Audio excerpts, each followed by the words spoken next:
Hey, it's Browny here. It's quite tricky to actually record this because I'm wanting to look in the middle of the screen, but I have to look at this little green dot. So hopefully I'm doing it right. My weekly chat. It's a real dilemma because I went to church last Sunday and they were saying about love thy neighbour as like you would love yourself. My problem is, we had some South African neighbours shifted in, they're already into our neighbour when we came into our property, and then they shifted out, so they went to another home closer to a school. And so we've got new neighbours, and our new neighbours is a female police officer and a detective. My dad was a copper. He was in the military police as well, and when I was 19 I went to apply for being a police officer, and then when I was 27 I applied again. I would have been a police officer if I could swim, but I'm not a very good swimmer, so I didn't. Back in those days you had to get a bronze medallion, so I never became a copper. I had total respect for the police up until COVID. I don't know if I've said this in previous videos, but when I saw them shooting rubber bullets at people who wanted their freedom in COVID times, and then at the beach arresting people because I was surfing. I don't know how you're supposed to catch COVID from a dolphin, I'm not sure, or a shark, but when they're waiting for the surfers to come back in to the beach and they'll arrest them, I lost total respect for the police. Absolute total respect. I have no respect for them at all. And that's my dilemma. As in love thy neighbour as like you love yourself. And you seem to forget that you should be judging a person on their personality and their individuality instead of their profession. And I was just talking to ChatGPT before and about this video, about my dilemma, as in, you know, if someone, you should love thy neighbour, but what happens if they were the guard at Auschwitz? Do you still love that person? And I'm not saying that police officers are guards at Auschwitz, but they say that, you know, I'm only following the law. But if the law is that you should have to kill people over 80 years of age, or you're allowed to run over 3 people, if the laws are absolutely stupid, is there a part of the time when you're a police officer going, I shouldn't be doing this? Because with my profession, if someone makes me do put some additives in the product I produce and it wasn't good for the people, can I just say, well, that was my job? Or should I say, well, I don't actually want this job anymore if that's going to harm people by making extra profit? And it's the same as police officers. I go, well, you should not be arresting people for Instagram posts, or allowing some people to get away with some crimes and some people aren't. So that's my problem with my neighbours, and I got no idea what they're like as people, but I got no interest in knowing them. And I go, am I being a good Christian by having this thought process? Should I actually see what they're like? You know, our last neighbours, they were a lovely couple and their young child, and we'll grab each other's posts and we'll look after each other. If any times of need, when they're shifting out, if they need any assistance. But I'm not rude, but I don't wave at them, at our current neighbours.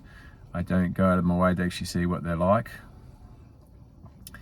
And I go, well, it's hypocritical and contradictory of being a good Christian. Like, I go to church on Sunday thinking I'm being good, and then they talk about love thy neighbour, then I could just go straight past my neighbour.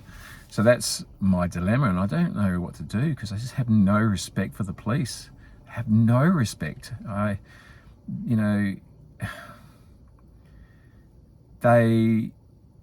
think law should be black and white, just the same as law in China or Singapore, where you know where you stand. In Australia, Canada, New Zealand, not as bad as New Zealand, England, and some places in America, it's very political policing.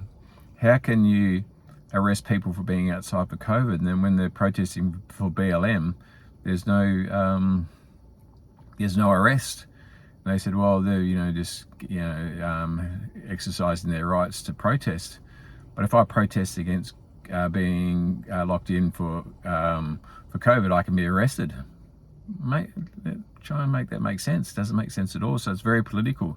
And if you're just going to be the henchman for the government, you know, in the rights, they say, well, in the future we've got another pandemic, you have to stay indoors, and if you don't, we'll have you arrested. But if you go, well, I need to protest about abortion or the lack of rights to have an abortion or anything like that, I'm allowed to protest, and that's why I have no time for police.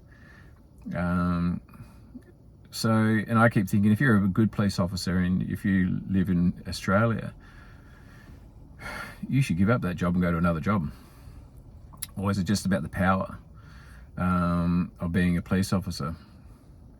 So that's a question for you. What do you like if you just despise that profession?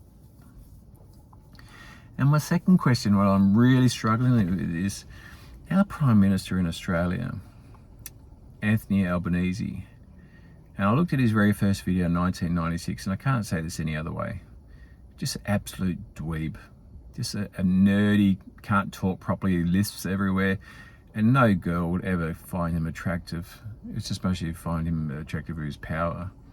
But he's just one of those guys that you would have nothing to do with at school, would have been picked last in all the team sports, would have been in the debating team. He's been a professional public servant all his life. How would it be that, you know, getting 34% of the vote and being the most hated man in Australia, how does he sleep at night? Or is he just got his head in the trough that much that he doesn't care, like a lot of the billionaires, as long as they make money or the power? What's he chasing? Why would you want to be hated so much? You know, when people ask him questions, he goes, oh yeah, we need to help out and we've gone all on top of it. But he's just blatant lying, just gaslighting. Just absolute gaslighting. He says, you know, people are saying we're overgoverned. He goes, yeah, I understand. We're trying to make changes.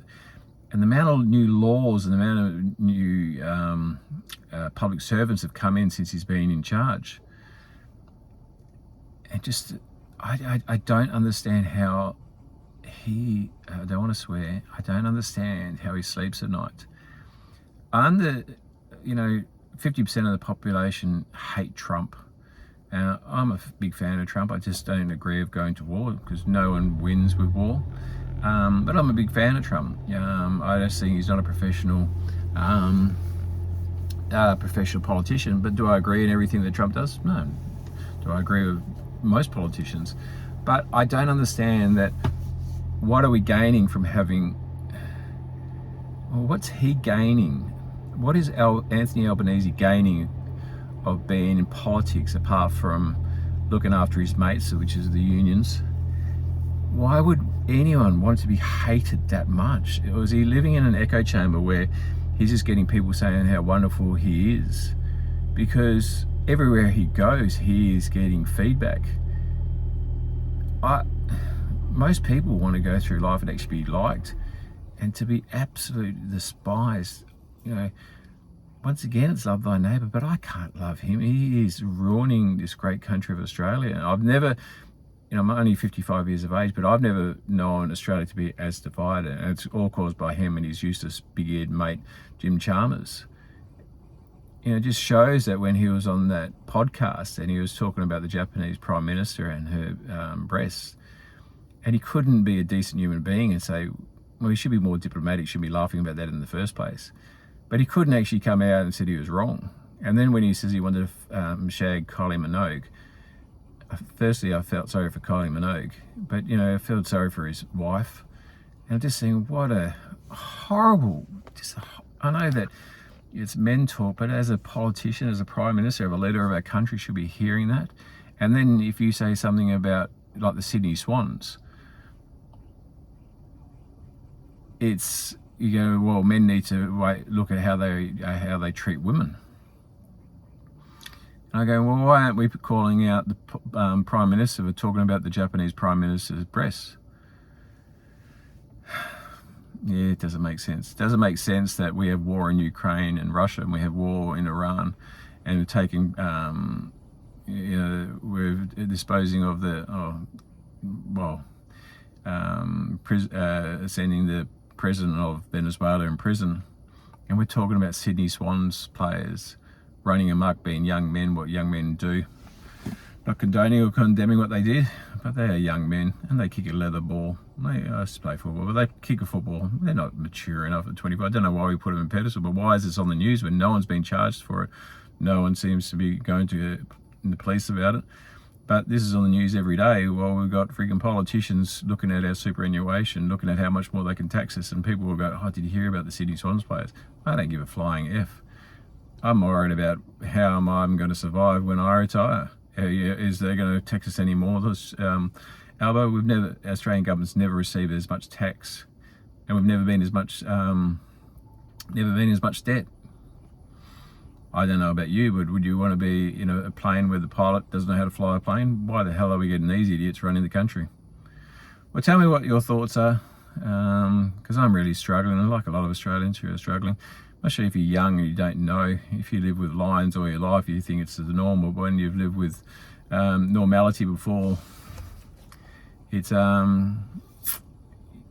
you understand what you're actually missing. And I'm missing old Australia. All right, tell us what your thoughts are, and if you like my my thoughts of the world or how we're living in Australia, I'd love for you to like the video and comment. And if you want, you can subscribe. All right, take care. Bye.